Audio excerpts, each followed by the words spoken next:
ही बचा है, osmotic pressure ही थोड़ा सा, ये एक्चुअल में बायोलॉजिकल टॉपिक है तो इसलिए थोड़ा सा उससे रिलेटेड भी इसमें हमें करना पड़ता है क्वेश्चंस में आके। तो बहुत सिंपल सा है कि हम कुछ एप्लीकेशंस देखेंगे ऑस्मोसिस और ऑस्मोटिक प्रेशर के ना, मैंने बहुत ब्रीफ में लिख दी है।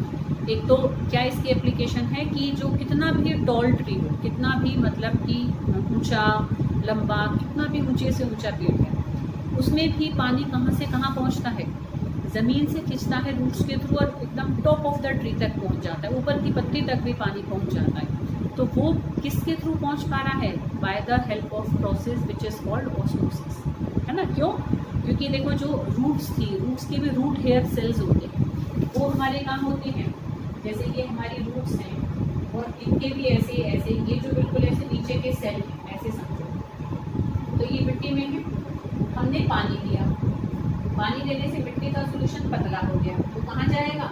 इन रूट हेयर सेल्स में जाएगा। अब इससे जो अटैच्ड सेल है, अब ये हमारा पतला हो गया होल, क्योंकि पानी इसमें गया, अब ये गाढ़ा है तो पानी यहाँ से यहाँ जाएगा, ऐसे उस सेल से अगले से अगले से अगले, ऐसे सेल टू सेल मूव कर करके water reached up to the top of the tree.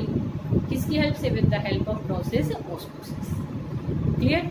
अच्छा, सेकंड इसकी एप्लीकेशन क्या है कि तुम देखो कि कई बार हम जब ज़्यादा खाद डाल देते हैं अपनी फसलों में, या सिंपल तुम किसी उसमें करके देखो, गमले में पौधा डाला तुमने, एक में तो तुमने पानी दिया खाली, एक में पानी में थोड़ी सी खाद डाली और एक पानी में बहुत ज़्यादा खाद डाल दी, तो तुम देखना जिसमें तुमने खाद नहीं डाली वो फिर भी ज़्यादा लंबे टाइम तक जिएगा, जिसमें थोड़ी खाद डाली वो उसकी ग्रोथ सबसे अच्छी होगी, और जिसमें तुमने ज़्यादा खाद डाल दी वो उल्टा सबसे पहले सूख जाएगा हमारा। क्यों? क्योंकि हमने यहाँ पर खाद जमाने तो दिया, पर खाद भी बहुत ज़्यादा डाल दी, तो अब मिट्टी में जो घोल है ना वो कंसनट्रेटेड हो जाएगा, वो अब हाइपरटोनिक हो गया, तो अब पानी सेल में से खींचकर उल्टा मिट्टी में आ जाएगा, तो वो सेल सूख जाएगा। फिर उस सेल जो ऊपर वाला सेल है पानी उससे उसमें आएगा, तो धीरे धीरे सारे प्लांट का पानी निकल के मिट्टी में चला जाएगा और पौधा हमारा सूख के मर जाएगा। ठीक है, तो we should avoid the addition of excess of fertilizers to plants. हम तो उसकी ग्रोथ के लिए करते हैं, पर उल्टा उसका नुकसान हो जाता है। ठीक है बेटा, तो एक्सेस ऑफ फर्टिलाइजर्स के कारण प्लांट्स तो मर जाते हैं, इसका भी हम reason we can easily give it with the help of osmosis process. ठीक है, अच्छा, ऐसे ही जो लीव्स स्ट्रेच करती हैं कि जैसे लीव्स ऐसे कुम्हला गई, पानी का थोड़ा छिड़काव कर दो तो ऐसे स्ट्रेच हो जाती है। क्यों? कि पानी उनके अंदर ऑस्मोसिस प्रोसेस के थ्रू चला जाता है, वो फैल जाती है। सीड्स जर्मिनेट करती हैं, जब हम बीज को मिट्टी में बोते हैं तो पानी जब उसके अंदर जाता है तो थ्रू द ऑस्मोसिस प्रोसेस ही जाता है और फिर उसमें जर्मिनेशन की प्रोसेस सारी स्टार्ट होती है। ह्यूमन बॉडी में भी किसी भी लिविंग थिंग में सेल टू सेल जो पानी की मूवमेंट हो रही है, तो that is all due to the osmosis. तो ये ऑस्मोसिस की एप्लीकेशंस थी। अब हम ऑस्मोसिस और डिफ्यूजन में भी कई बार डिफरेंस देख लेते हैं। देखो डिफ्यूजन क्या है कि जैसे मान लो परफ्यूम की बॉटल खोल दी तुमने, तो वो धीरे धीरे पूरे रूम में उसकी महक फैल जाएगी। डिफ्यूजन का मतलब होता है कोई भी चीज़ अपनी हायर कंसंट्रेशन से लोअर कंसंट्रेशन की तरफ चल रही है तो वो डिफ्यूजन।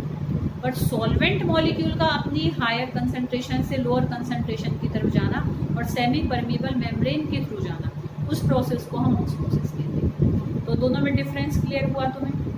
भाई ऑस्मोसिस में तो क्या है, सेमी परमेबल मेम्ब्रेन की रिक्वायरमेंट है, बट डिफ्यूजन में there is no any need of semi permeable membrane. Diffusion है तो डिफ्यूजन प्रोसेस में सॉल्यूट भी मूव करेगा, सॉल्वेंट भी मूव करेगा, but osmosis process is restricted only for solvent molecules. Osmosis को हम रिवर्स भी कर सकते हैं, रिवर्स ऑस्मोसिस हो जाता है कि ऑस्मोटिक प्रेशर से ज़्यादा प्रेशर लगा दें, but diffusion can't be reverse, उसको हम रिवर्स नहीं कर सकते। जो डिफ्यूजन होता है वो हमारा क्या है, गैस में भी हो सकता है, लिक्विड में भी हो सकता है, इवन हम अगर कहें कि जैसे सॉल्यूशंस में भी, सॉल्यूशन में भी हो सकता है, सॉल्यूशन में भी हो रहा है, गैस में भी हो रहा है, लिक्विड में भी हो रहा है।